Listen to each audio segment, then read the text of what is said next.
Hello, lovelies! Welcome to Real Nightmares, where we compare and deduct fact from fiction in your favorite horror media. I'm Heartscale, or Katie Adkins, and today we're going to talk about a movie that's a little too fun in the sun for our villain. It's my favorite season, summer. The sun is out, the beach is ready, just full of victims dying to swim. Just unsuspecting beachgoers, just blissfully unaware of the horrors waiting for them under the water.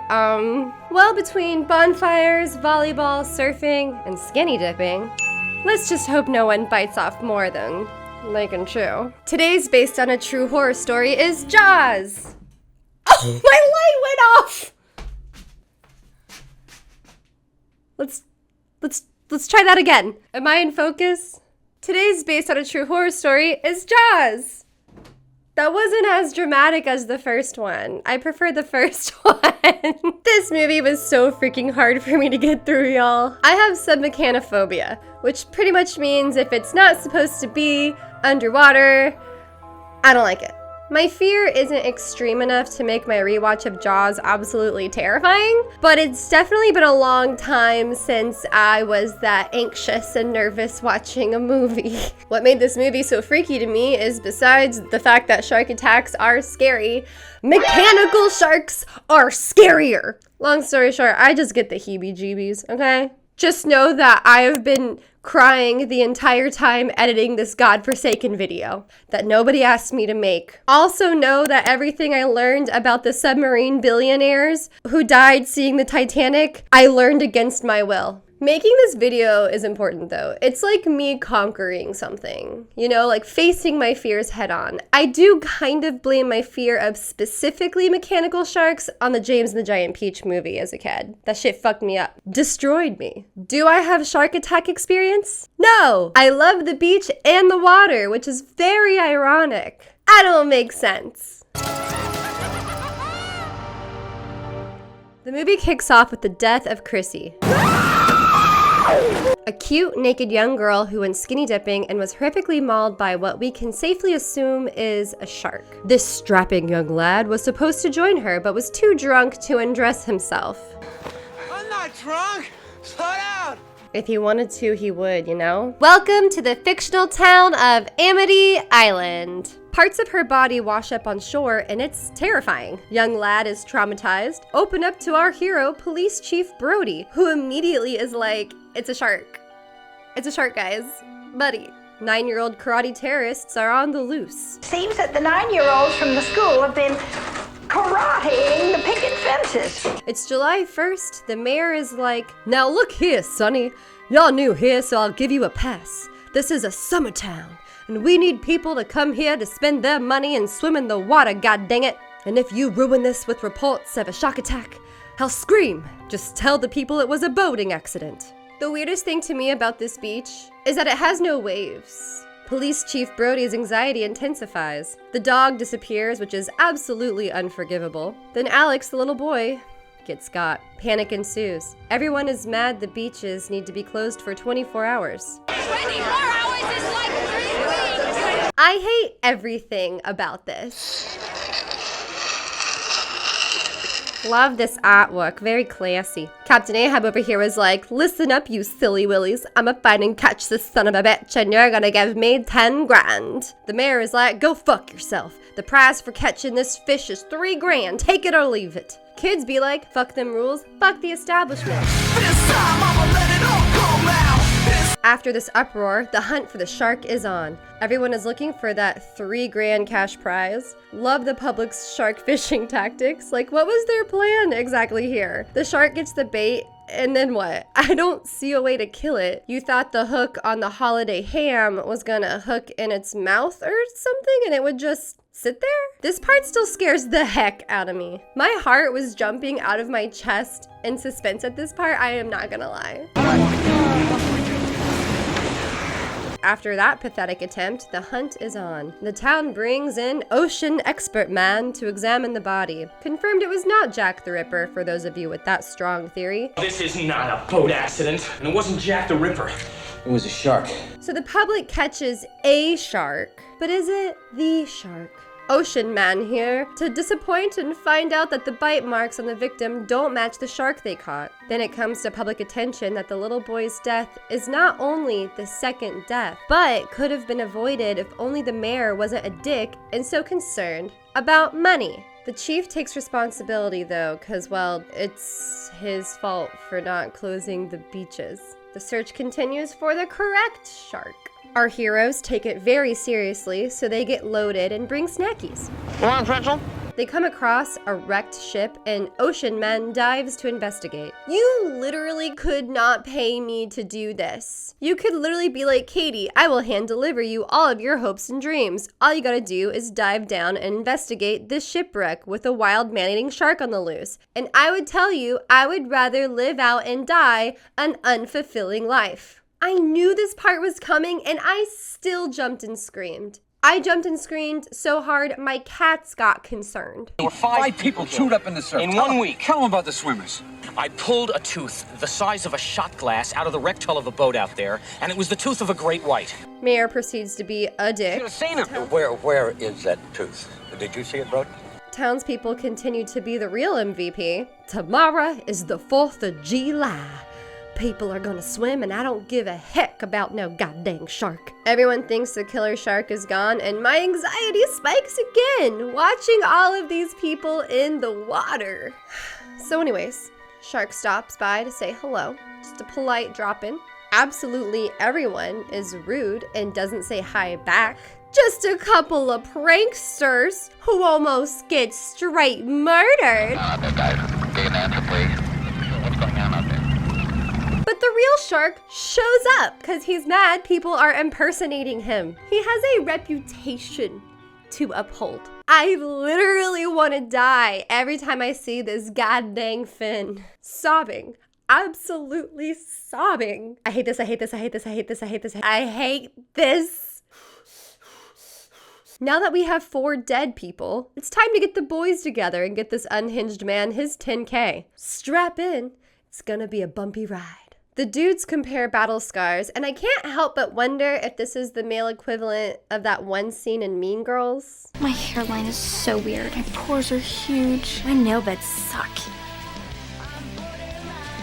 I have really bad breath in the morning. Ew. Captain here tells a story of how he was on a military boat that was hit by 2 Japanese torpedoes. You were on the Indianapolis? 700 men went into the water. The ship sank in 12 minutes. The first shark showed up in 30. Soon enough, more tiger sharks came around and started picking off the men one by one, ripping them apart. 316 men made it out of the water alive. So the shark hunting goes well. Queen!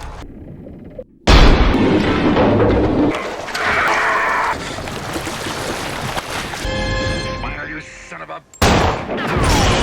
And they kill him. And that's it. That's the movie. I love and appreciate this movie despite my submechanophobia. And that really says something. And some of you might be surprised to hear that this movie is based on a true story. Also, bonus true story, the story the captain drunkenly tells about the shark attacks in Japan is also based on a true story. We have true story inception here. First, we're gonna cover that one. The USS Indianapolis delivered the atomic bomb to Hiroshima and Nagasaki, Japan. And shortly after the delivery, Japanese torpedoes sank the ship within 12 minutes. Of the 1,196 men aboard, 900 made it into the water alive. And then the worst shark attack in history occurred. Not everyone had life jackets, and survivors began to form groups to help each other to stay afloat. Tiger sharks were drawn to the area due to the noise and the smell of blood. At first, the sharks only focused on those who were already dead, but then one by one started to pick the survivors off. The sharks were out there with the men trying to survive for days. On the 4th day, a Navy plane spotted the survivors and radioed for help. Of the 1,196 original crew, then the 900 that made it into the water, only 317 survived the shark attack.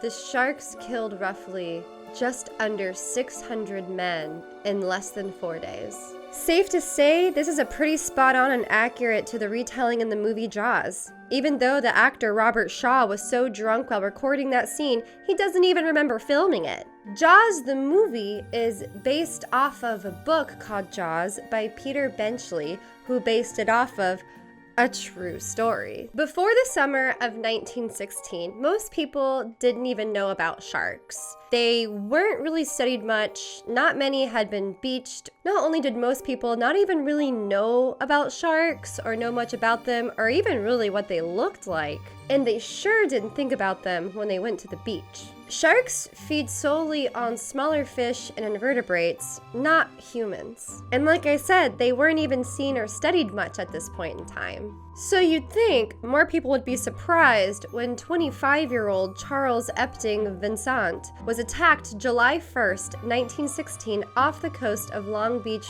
Island, New Jersey at a little resort called Beach Haven. But this was a beach town and 4th of July was days away. They couldn't have a panic on their hands ruining everyone's good time. So the press downplayed the attack. It didn't even make front page news, even though the attack was during the day and people witnessed it. Lifeguard Alexander Ott got up and immediately rushed towards Charles. Spectators claim that they saw the shark latch onto Charles's leg for quite some time. Alexander managed to pull Charles back to the beach, but nobody could save him, and he bled to death. And while people panicked, the press did not. They just didn't think it was as dramatic as everybody described, especially considering this had never happened before. The second attack took place 5 days later on July 5th. The shark decided to take a break for July 4th. Very kind of it. Approximately 50 miles away from Beach Haven, this time the shark was in Spring Lake, which is another coastal resort in New Jersey. And that's where 27-year-old Charles Bruder worked and decided to go out for a swim about 120 yards away from the shore. He started screaming, and that's how we know the shark had a type.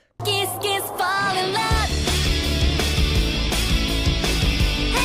The shark was into men named Charles. Not too different from Ted Bundy's obsession with girls with long brown hair parted down the middle, who resemble his ex. Maybe the shark's ex was named Charles and just raged out of heartbreak and despair one day. Can you blame a girl?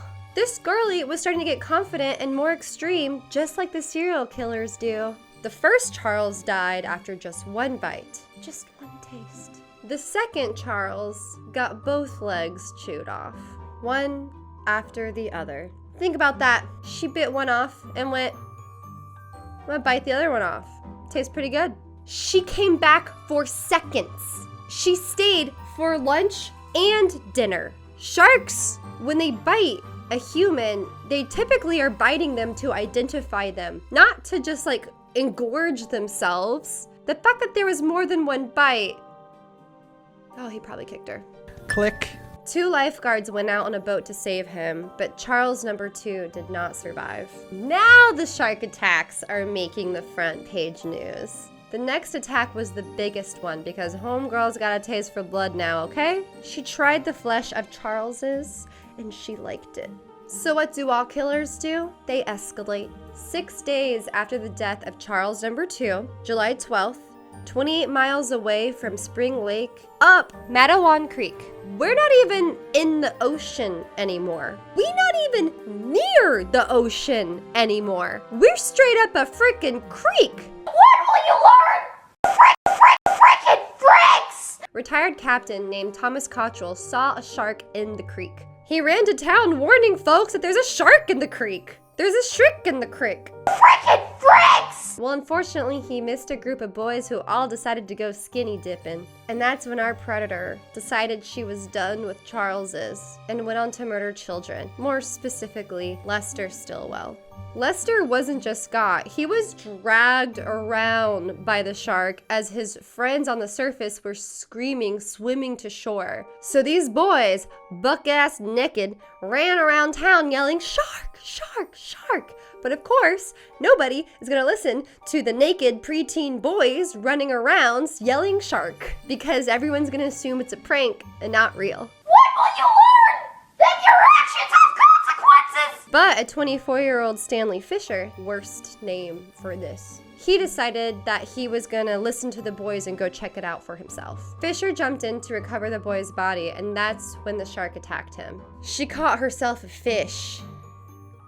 Fisher survived a few hours after the attack, but died the same as the others. Blood loss. The next shark attack was literally 30 minutes after this one. The shark bit 14-year-old Joseph Dunn in the leg as he was climbing out of the water in the creek. He was luckily rescued and saved. President Woodrow Wilson called a meeting and the White House agreed to give federal aid to drive away all the ferocious man-eating sharks which have been making prey of bathers. There was even a reward for boats that killed possible man-eating sharks. The hunt for what the papers dubbed the Jersey man-eater sprawled up and down the East Coast. It has since been hailed the largest scale animal hunt in history. People grabbed guns, dynamite, spears, anything that they could get their hands on to hunt. After 2 days, the dragnet captured the killer as she was on the lam. Fishermen hauled a 350-pound great white shark into their boat. It was a battle because the shark was as long as the boat itself. You're gonna need a bigger boat. Inside the shark, they found 15 pounds of human remains. There were no more shark attacks after they caught this one because it was personal. At the time, they dubbed the shark a great white shark. However, experts later have come out and said that because we didn't know a whole lot about sharks, that it was most likely not a great white shark, probably a bull shark. Bull sharks can survive in fresh water and salt water, and they're known to sometimes swim up streams. So it's very possible that due to society's lack of shark knowledge at the time, everyone just said and reported that it was a great white, but there's a huge chance it was actually a bull shark. So what did the movie take from the story? There was a shark hunting people off the northeast coast. The shark did attack 5 people. The shark was a great white shark, supposedly. The town went into a panic and everyone hunted the shark down, especially with the promise of a reward. They did in fact need a bigger boat. I'm actually surprised the movie didn't do the whole children being attacked in a creek scene. That's just so much scarier than being attacked in the ocean. Like technically, I guess this area is considered a bay, but you can still see the ocean, so you can assume a shark can swim up to you. Now, if you're in a creek miles away from the ocean, you're not exactly gonna be anticipating a shark attack. That's like where you assume you're safe. That's so much scarier to me than being near the ocean. A shark attacking 5 people back to back is so much of a crazy freak event that I would say that Jaws is based on a true story. I hope you like this video and that you learned something new. Please, as always, suggest more movies that are based on a true story for me to cover. I'm gonna go ahead to the beach now. Smell you later. And keep it creepy. And I'm gonna go ahead, oh! This thing is a danger to society.